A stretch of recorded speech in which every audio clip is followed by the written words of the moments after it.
When Jesus called men and women to follow him, he didn't choose the noble, the educated, the wealthy. He called fishermen and tax collectors. He called doubters and deniers. In short, he called the powerless. They had no ability to launch a movement that would change the world.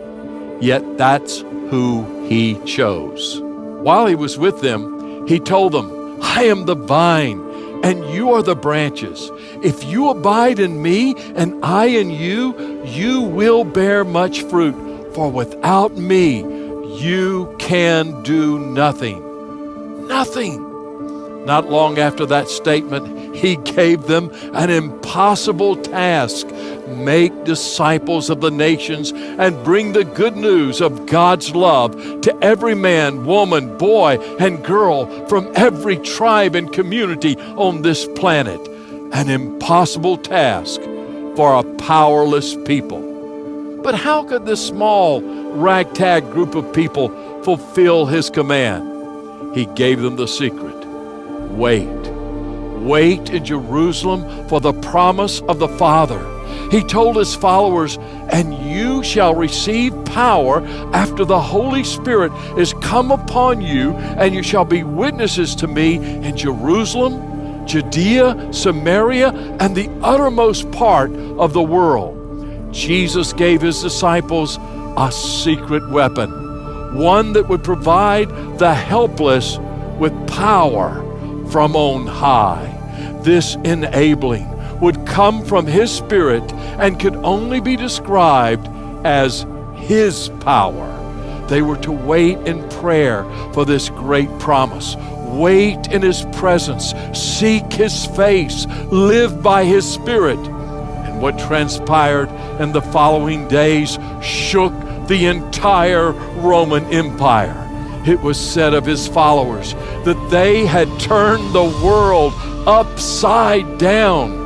They understood the power available to them when they prayed and sought the face of God. The power that Jesus provided his disciples is available to every follower of his today. His power has not diminished. His hand has not been shortened.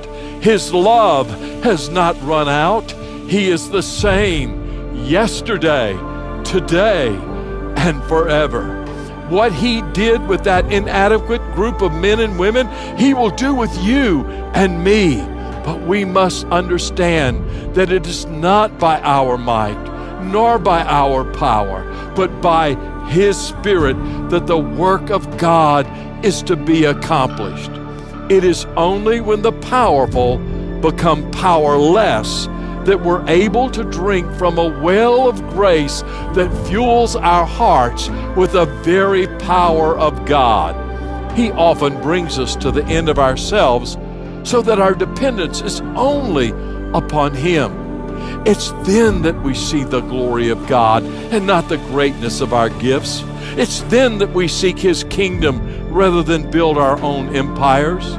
It's then that men and women turn to Christ and follow him. That was the first century secret, and it's the secret for every generation. I've had to learn this lesson over and over again.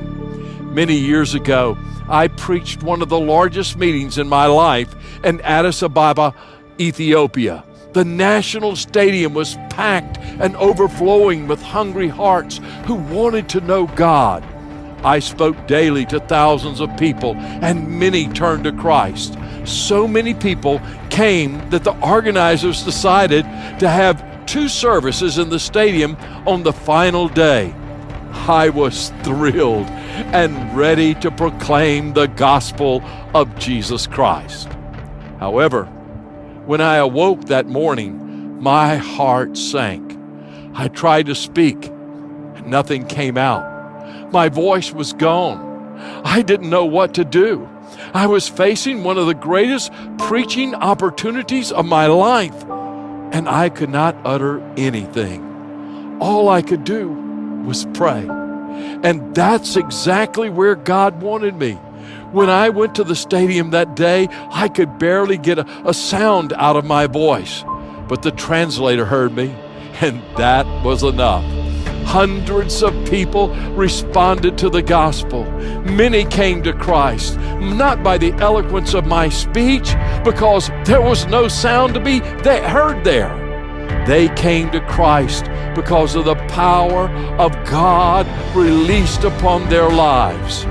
When we become powerless, we have only one place to look: up. That's why prayer transforms the powerless into the powerful.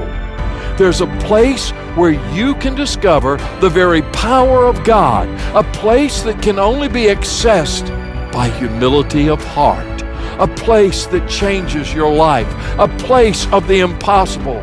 We find a powerful platform in the place of prayer.